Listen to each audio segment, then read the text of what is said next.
বন্দে মাতরম সঙ্গীতের ১৫০ বছর পূর্তি উপলক্ষে সকাল থেকেই প্রত্যেক জেলায় জেলায় কর্মসূচি পালন করা হচ্ছে। মূলত ১৮৭৫ সালে মহাকবি বঙ্কিমচন্দ্র চট্টোপাধ্যায় রচনা করেছিলেন এই অমর সঙ্গীত বন্দে মাতরম। তার আনন্দমঠ উপন্যাসে প্রথম স্থান পায় এই গানটি, যা পরবর্তীতে হয়ে ওঠে ভারতের স্বাধীনতা সংগ্রামের প্রেরণার মূল সুর। আজ ১৫০তম বছরে এই সঙ্গীত এক অন্তরের সেই গর্ব এবং দেশপ্রেমের আগুন যেন জ্বালিয়ে রাখে। দেশের নানা প্রান্তে আজ পালিত হচ্ছে বন্দে মাতরম সঙ্গীতের বর্ষপূর্তি অনুষ্ঠান। সাংস্কৃতিক পরিবেশনা, পতাকা উত্তোলন, দেশাত্মবোধক গান এবং বক্তব্যের মাধ্যমে মাতৃভূমিকে জানানো হচ্ছে শ্রদ্ধা এবং ভালোবাসা। আজকের এই অনুষ্ঠানকে কেন্দ্র করে খোয়াইতেও দেখা গেছে বিশেষ কর্মসূচি। খোয়াই দশরথ দেব মেমোরিয়াল কলেজে বন্দে মাতরম সঙ্গীতের ১৫০তম বর্ষপূর্তি উদযাপন জেলা প্রশাসনের উদ্যোগে। এদিনের এই বর্ষপূর্তি উদযাপন অনুষ্ঠানে উপস্থিত ছিলেন মন্ত্রী বিকাশ দেববর্মা, মন্ত্রী অনিমেষ দেববর্মা, খোয়াই জেলার জেলাশাসক রজত পান্ত সহ অতিরিক্ত জেলাশাসক অভিজিৎ চক্রবর্তী। আজকের এই অনুষ্ঠান থেকে কি বলছেন মন্ত্রী অনিমেষ দেববর্মা শোনাবো।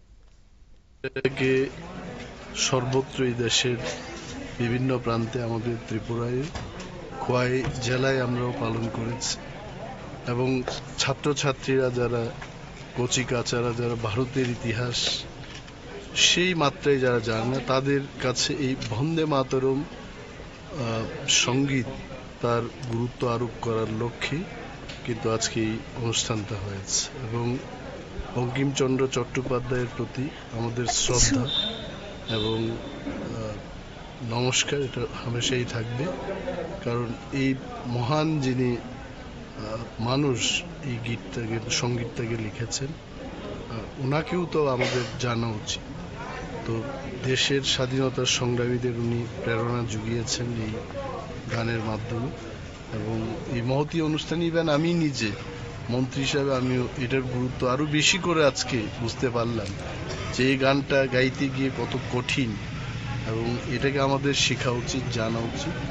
এবং আমিও বলেছি যে আজকে বিকেল থেকে একবার একটা রাউন্ড যখন সময় পাবো রাউন্ডে এটা প্র্যাকটিস করবো, এটা গাওয়া উচিত।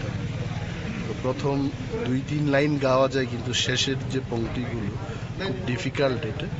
তো এটাই আমি বলেছি যে ছাত্রছাত্রী এটা শেখা উচিত, জানা উচিত, আমাদের ইতিহাস থেকে ভুলে যেতে নেই।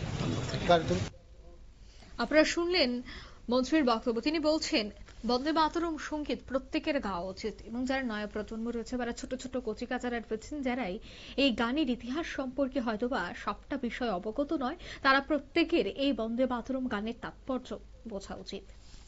নিয়ে নিচ্ছি ছোট্ট একটি বিজ্ঞাপন বিরতির সঙ্গে থাকুন।